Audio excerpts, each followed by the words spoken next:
ڕێز و سڵاو بۆیەوە بینەرانی خۆشەویستی تلڤیزیۆنی کۆمەڵا بە یارمەتی ئەوڕیانی ئاوکار ماتومەتەوە خزمەتان بۆ پێشکەشکردنی گەشتی هەواڵەکانی ئەمڕۆی چوارشەممە. سەرەتا سەردێڕەی چەند هەواڵ. دوورخستنەوەی لەیلا سەلیمی معلمی خەڵکی سنە لە سەرکار. سەپاندنی سزای زیندان بەسەر ئیدریس منبەری لە شاری سنە. ناڕوونی چارەنووسی دووەندامی بنەماڵەیەکی شۆڕژگێڕ لە بۆکان. خۆپێشاندانی کوردان دژ بە داگیرکاریەکانی تورکیا لە ڕۆژاوای کوردستان. بەردەوامی هێرشەکانی تورکیا بۆ سەر کۆبانی. کۆبوونەوەی کرێکارانی ڕەسمی نەوت لە ناوچە عەمەلیاتیەکانی جنوب. ناڕەزایەتی کرێکارانی شاغڵ لە شرکەتی قەتاری ڕات لە تەورێز. دەسێدارەدانی سێ کەس لە بەندیخانەکانی دیسپۆل و قۆم. خۆپێشاندانی ئێرانیانی ئازادیخواز لە فرانکفۆرت و شەرمەزارکردنی یاسای عیفاف و حیجاب لەلایەن ڕێکخراوی نێودەوڵەتی.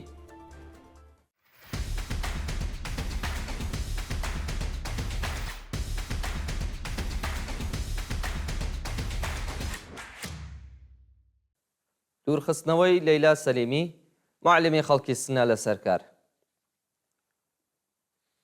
بەپێی راپۆرتەکان حکمی دەرکرانی لەیلا سەلیمی معلمی خەڵکی شاری سنە لەلایەن لێژنەی بەرەنگاربوونەوە لەگەڵ هەڵا ئیداریەکانی ئامۆزش و پەروەرش بۆ 2 مانگ دوورخستنەوە لە سەرکار گۆڕدراوە. لەیلا سەلیمی سەرەتای ساڵی 1403 هەتاوی لەلایەن لێژنەی بەرەنگاربوونەوە لەگەڵ هەڵا ئیداریەکانی ئامۆزش و پەروەرشی ئۆستانی کوردستان بە بیانووی بەشداری ناڕەزایەتی معلمان لە سەرکار دەرکراوە. لە ڕۆژانی ڕابردوودا سزای معلیمە پاش دەربڕینی ناڕەزایەتی لە ئاستە و حکومە نادادپەروەرانەیە بۆ 2 مانگ دوورخستنەوە لە سەرکار گۆڕدراوە. سەپاندنی سزای زیندان بەسەر ئیدریس منبەری لە شاری سنە. ئیدریس منبەری مامۆستای زمانی کوردی لەلایەن دادگای پێداچوونەوەی شاری سنە بە 1 ساڵ زیندانی تعزیری و 1 ساڵ زیندانی تعلیقی محکوم کراوە. بەپێی راپۆرتی کانونی مافی مرۆڤی کوردستان ئیدریس منبەری و سروە پورمحەممەدی پێشتر لەلایەن دادگای ئینقلابی ئەو شارە بە تۆمەتی پێکێنانی دەستە و گروپ بە مەبەستی تێکدانی ئەمنیەتی وڵات هەریەکە و بە 10 ساڵ زیندان محکوم کرابوون.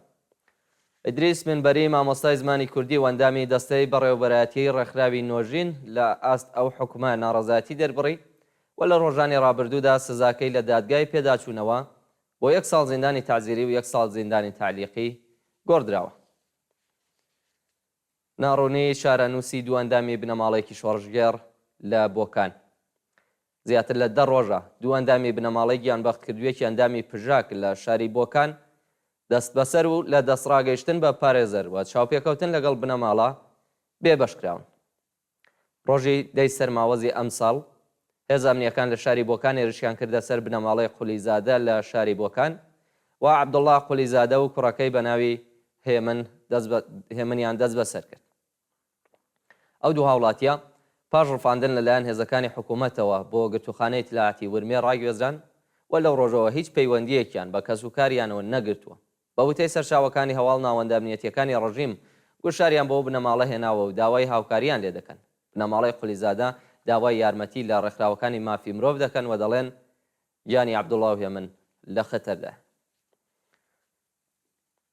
خۆپێشاندانی کوردان دژ بە داگیرکاریەکانی تورکیا لە ڕۆژاوای کوردستان. ڕۆژی سێشەممە 20 سەرماوەز کوردانی دانیشتووی چەند شاری باکووری کوردستان و پەنابەرانی وردوگای مەخمور لە هەرێمی کوردستان هاوڕێ لەگەڵ کوردانی دەرەوەی وڵات دژ بە داگیرکاریەکانی تورکیا لە ڕۆژاوای کوردستان خۆپێشاندانیان کرد.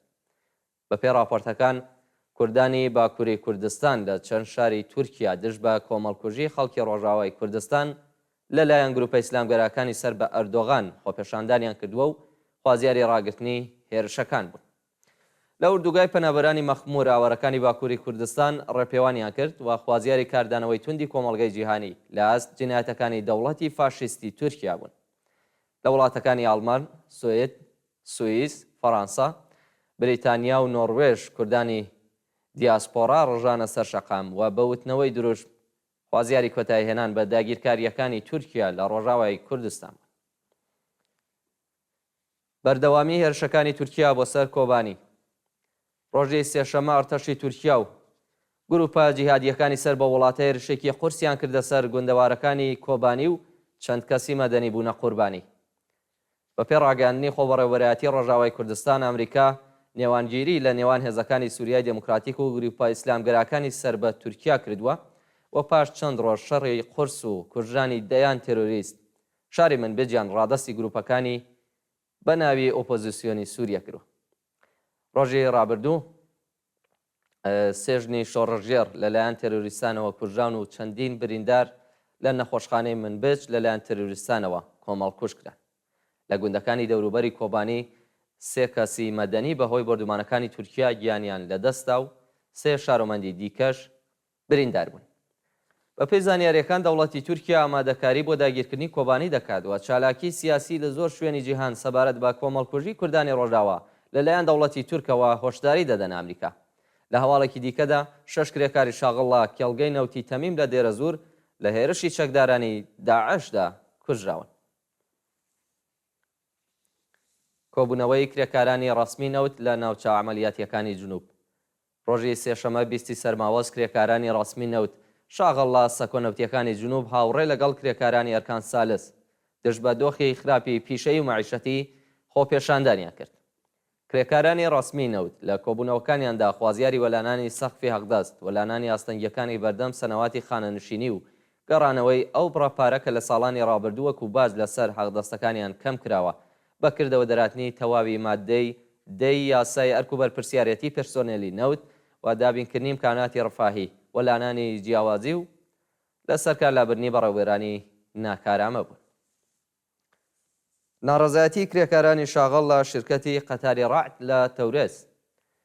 کرێکارانی شاغڵ لە شرکەتی قەتاری ڕعد لە شاری تەورێز ڕۆژی سێشەممە 20 سەرماوەز لە ئاز ناڕوونی دۆخی پیشەی و نەدانی داخوازیەکانیان ناڕەزایەتیان دەربڕیوە. بە پێ راپۆرتەکان شرکەتی ڕعدی تەورێز ساڵی 1402 هەتاوی 6 کرێکاری لەسەر کار دەرکردووە و وێ ڕای دەرچوونی حکمی گەڕانەوەیان بۆ سەر کار لەلایەن ئیدارەی کارەوە خاوەنکار ڕێگەی لێیان گرتووە. کرێکارەکان دەڵێن ماوەی 26 مانگ بلا تەکلیف ماونەتەوە و خاوەنکار هێشتا داخوازیەکانی پێشوویانی پەرداخت نەکردووە. لە دوایین بە دوواداچوونی کرێکاران بۆ گەیشتن بە داخوازیەکانیاندا دەستەی بە دوواداچوونی دیوانی دادپەروەری ئیداری ڕژیم لە ڕێکەوتی 26 خەزەڵوەری ئەم ساڵدا داواکاری کرێکارانی ڕەت کردەوە لە بەرژەوەندی خاوەنکاردا حکمی دەرکردو. دەست بەسەرکردنی دوو شارۆمەندی بەلوچ لە میرجاوە. ڕۆژی 20 سەرماوەز باوکو کوڕێکی بەلوچ لە شاری میرجاوە لە هێرشی هێزە ئەمنیەکانی کۆمەری ئیسلامی بۆ سەر ماڵەکان بە تونند و تیژیەوە دەست بەسەر و بۆ شوێنێکی نادیار ڕاگوێزراون. بە پێ راپۆرتەکانم دوو چالاکە بە ناوەکانی خودانەزەر ڕێگی تەمەن 55 ساڵ و عەبدولباسط ڕێگی تەمەن 27 ساڵ بەبێ بەڵگەی قەزایی دەست بەسەرکراون. لە دوای ناڕەزایەتی عەبدولباسط لە بەرامبەر ئیمام جومعەی میرجاوە بڕیاری دەست بەسەرکردنی ئەم چالاکە دەرکراوە و لە کاتی دەست بەسەرکردنیدا کاتێک باوکی ویستویە ڕێگری لە ڕفاندنی کوڕەکەی بکات دەست بەسەرکراوە. سەپاندنی سزای 5 ساڵ زیندانی تعلیقی بەسەر ئیلهام ساڵحی. ئیلهام ساڵحی چالاکی سیاسی و مافی ژنان کە پێشتر حکمی 6 مانگ زیندانی تعزیری بەسەردا سەپێنرا بوو، حکومەکەی بۆ 5 ساڵ زیندانی تعلیقی و پەرداختی 20 ملیۆن تمەن جەریمەی ماڵی گۆڕدراوە. ناوبراو پێشتر بە تۆمەتەکانی بڵاوکردنەوەی پرۆپاگەندا، تێکدانی بیرۆڕای گشتی و تەبلیغ دژی نیزام لەلایەن هێزەکانی ئەمنیەتی کۆماری ئیسلامیەوە بۆ سەر ماڵەکەی دەست بەسەر و پاژماوەیەک بەدانانی وەسیقە لە زیندان ئازاد کرا. لە سێدارەدانی 3 کەس لە بەندیخانەکانی دسپول و قۆم. لە ڕۆژانی ڕابردوودا 3 بەندکراو لە بەندیخانەکانی دسپول و قۆم بە تۆمەتی پەیوەندیدار بە مادە هۆشبەرەکان و کوشتنی بانقەست لە سێدارە دراون. بە پێی راپۆرتی مافی مرۆڤی ئێران، دوو بەندکراو بە ناوەکانی ڕەزا بەهرامی فەرد و عەبدولمەهدی ڕاشتمیری تەمەن 30 ساڵ و خەڵکی ئەفغانستان بە تۆمەتی کوشتنی بانقەست لە بەندیخانەکانی دسپۆل و قۆم لە سێدارە دراون. هەروەها بەندکاوێکی دیکە بە ناوی ئەسغەر ڕەمەزانی تەمەن 34 ساڵ بە تۆمەتی پەیوەندیدار بە مادە هۆشبەرەکان لە زیندانی قۆم لە سێدار درا. خۆپێشاندانی ئێرانیانی ئازادیخواز لە فرانکفۆرت. ڕۆژەی سێشەممە 20 سەرماوەزی 1403 هەتاوی کۆمەڵێک لە ئێرانیانی ئازادیخوازی دانیشتووی ئەڵمان ئاوکات لەگەڵ کارزاری سێشەمانەی نا بۆ ئێعدام خۆپێشاندانیان کرد. بەپێ وێنانەی لە تۆڕە کۆمەڵایەتیەکان بڵاوکراوەتەوە ئێرانیانی ئازادیخواز هاوکات لەگەڵ مانگرتنی بەندکراوانی سیاسی لە 25 بەندیخانەی ئێران لە شاری فرانکفۆرت کۆبوونەتەوە و بەوتنەوەی دروشت خوازیاری ڕاگررتنی سزای سێدارە و ئازادیەی هەموو بەندکراوانی سیاسی بوون. و دوایین هەواڵمان سەبارەتە بە شەرمەزارکردنی یاسای ئیفاف و حیجاب لەلایەن ڕێکخراوی لێبوورنی نێودەوڵەتی. ڕێکخراوی نێودەوڵەتی ڕۆژی سێشەمە 20 سەرماوەز لە بەیاننامەیەکدا پەسەندکردنی لایحەی ئیفاف و حیجابی لەلایەن کۆماری ئیسلامیەوە بە توندی شەرمەزار کرد. ڕێکخراوی لێبوردنی نێودەوڵەتی لە بەیاننامەکەیدا یاسای ئیفاف و حیجابی شەرماوەەر ناوبرد و نووسیوێتی کە کۆمەڵگای جیهانی نابێت لە بەرامبەر هەوڵی کۆماری ئیسلامی بۆ بە یاساکردنی سەرکوتی ژنان بێدەنگ بێت.